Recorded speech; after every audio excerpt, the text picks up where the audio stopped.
ওয়েবলাইট প্রোতে তোমাদেরকে স্বাগতম।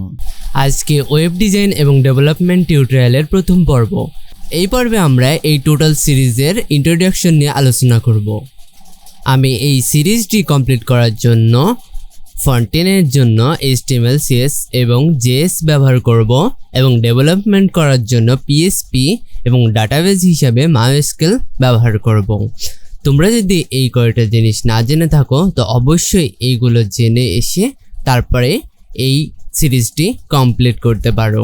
এই সিরিজে আমি একটা ই-কমার্স ওয়েবসাইট বানাবো যার ডিজাইন থেকে ডেভেলপমেন্ট পর্যন্ত তোমরা দেখতে পারবে বা শিখতে পারবে। এই ধরনের প্রজেক্ট সিরিজ সহজে কেউ করে না। কেন করে না তার কারণ হলো অনেকে লাইক দেয় না, কমেন্ট করে না, চ্যানেলে সাবস্ক্রাইব করে না। কারণ এই ধরনের সিরিজ আনতে অনেকটা জার্নি করতে হয় বা অনেকটা কষ্ট করতে হয়। এই কষ্টের যদি মূল্য না পাওয়া যায় এই কারণের জন্য অনেকে এই ধরনের ভিডিও বানাতে চায় না।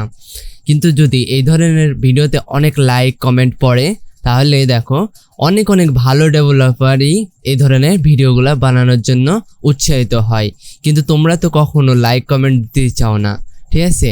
যদি তোমরা অধিকাংশ কমেন্ট করো, লাইক করো এবং চ্যানেলে সাবস্ক্রাইব করো তাহলে এই ধরনের অনেক ভিডিও তোমরা ইউটিউবে অ্যাভেলেবেল পেয়ে যাবে।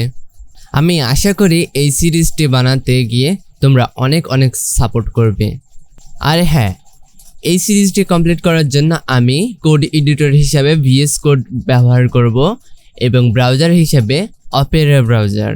তোমরা চাইলে এগুলা ব্যবহার করতে পারো, আবার তোমাদের পছন্দনীয় যে কোনো কোড এডিটর এবং তোমাদের পছন্দ অনুযায়ী ব্রাউজার ব্যবহার করতে পারো।